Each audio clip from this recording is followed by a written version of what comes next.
Hey guys, so I just read The Palace of Illusions by Chitra Banerjee after hearing raving reviews about it for years, and I have some thoughts.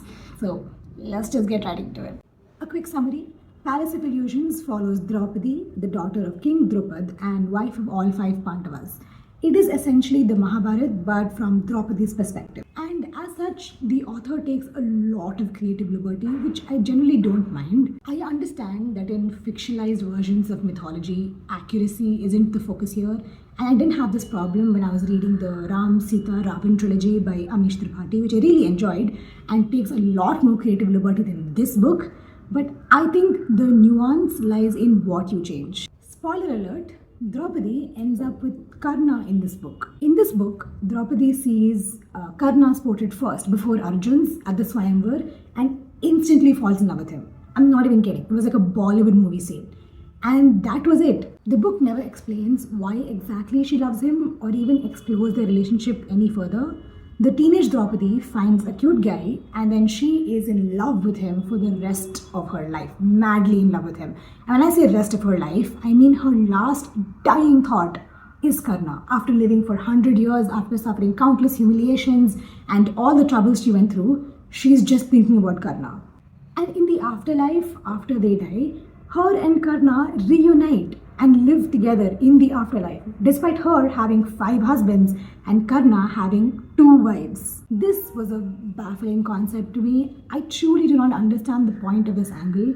In this book, Draupadi respects the Pandavas, but she doesn't fall in love with them, which I understand because she was essentially forced to marry them. But to reduce this powerful, fierce woman into a silly girl who can't get over a teenage infatuation, how is this a feminist retelling? And the worst part in all of this is that in the original Mahabharata, Karna is the one who suggests to disrobe Draupadi in the infamous courtroom gambling scene. And as an author, if you were taking certain creative liberties and you wanted the audience to support this pairing, then this seems like a crucial moment that you would try to change, right? But no, even in this book, Karna is the one who comes up with the idea to disrobe Draupadi, and this does not change her feeling towards him at all. She's not angry at him, she doesn't blame him for it, nothing. In fact, the book shows us her inner monologue during this entire disrobing scene, and she thinks that she deserves to get punished for insulting Karna in the Swayamvar.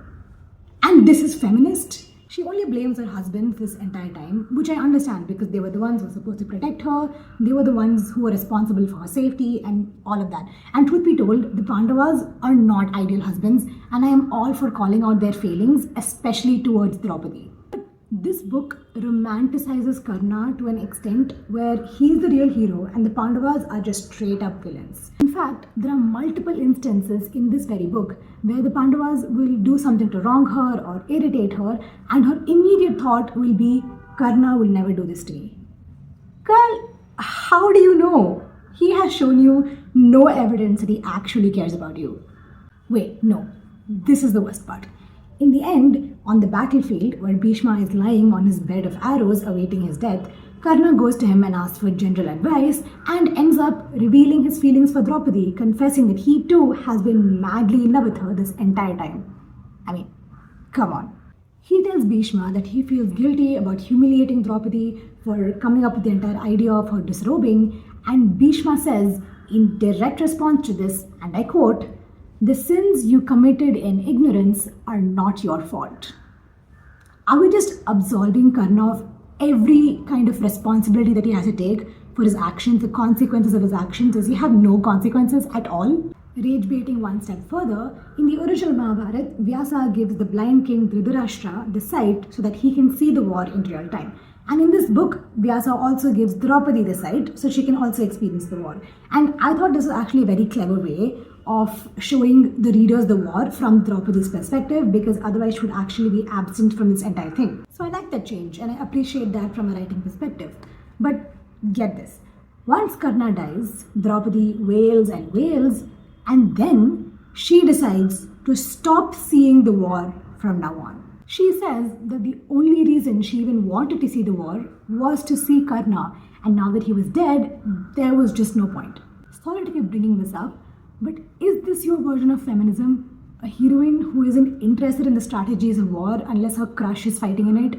She doesn't care about her sons, her husbands, her brother, Krishna, her father, her own kingdom, her position as queen, nothing. She only cares about Karna. That's all the war is worth to her. Seriously, the main reason a lot of women who read the Mahabharata are so drawn to Draupadi is that she refuses to be a silent victim of her situation. She calls for revenge. She calls for bloodthirsty revenge. She is loud in her anger, and that's what everyone admires about her. And she wants the war because she wants her revenge. And this book actually did a really, really good job of portraying that, of portraying her anger, of portraying her thirst for revenge. And then suddenly, after Karna dies, this book erases all of Draupadi's motivations until now, making it seem like she never actually cared about the war. She never cared about her own humiliation. All she wanted was for Karna to live and be safe and be with him forever.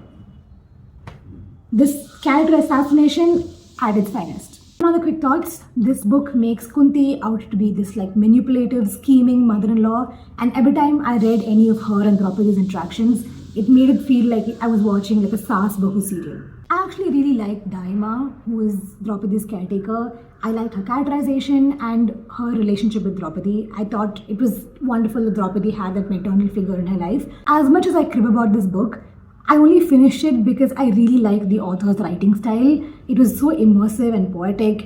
I didn't want to put down the book at any time, no matter how much it rage baited me the entire time. Again, I'm pretty sure that every woman who reads the Mahabharata emerges with Draupadi being their favorite character. She is the fierce, strong heroine that we all yearn for. And I do think her story needs to be explored more.